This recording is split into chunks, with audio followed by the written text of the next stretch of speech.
खबर आपको देंगे। मुल्क भर में गुज़िश्ता 3 हफ्तों में आटे का 20 किलो का थैला 1050 रुपये तक महंगा हो गया है। मुल्क में आटे की 20 किलो थैले की ज़्यादा से ज़्यादा कीमत 2500 रुपये तक पहुँच गई है। मज़ीद जानेंगे डॉन न्यूज़ के नुमाइंदे ताहिर शरानी हमारे साथ मौजूद हैं। ताहिर, क्या वजूहात हैं इसकी?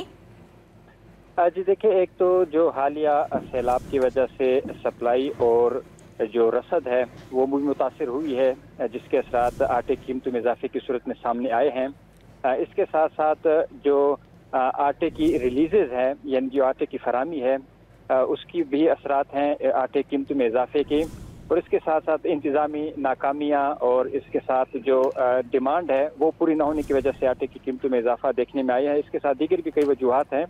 जो वफाकी इदारे शुमारियात की 5 सितंबर तक की रिपोर्ट है, उसमें जो तफसीलात सामने आई हैं, उसमें हालिया 3 हफ्तों के दौरान आटे की 20 किलो थैले की कीमत में 1050 रुपये तक का इजाफा हुआ है, जिसके बाद मुल्क में आटे की 20 किलो थैले की ज़्यादा से ज़्यादा कीमत 2500 रुपये तक पहुँच चुकी है। बनू में हालिया 3 हफ्तों के दौरान आटे का 20 किलो का थैला 1050, पेशावर और लाड़काना में 900 रुपये, बावलपुर में 866 रुपये 67 पैसे, सखर 840, लाहौर में 830, मुल्तान में आटे की 20 किलो थैले की कीमत 826 रुपये 67 पैसे, गुजरांवाला और सियालकोट में 817 रुपये, इस्लामाबाद में 20 किलो का थैला 800 रुपये। इसी दौरान जो रावलपिंडी, क्वेटा 740, सरगोदा में आटे की 20 किलो थैले की कीमत 735 रुपये, हैदराबाद 720, कराची, फैसलाबाद में आटे 20 किलो थैले की कीमत 700 रुपये तक बढ़ी है। खुशदार में आटे का 20 किलो का थैला 3 हफ्तों के दौरान 600 रुपये तक महंगा हुआ।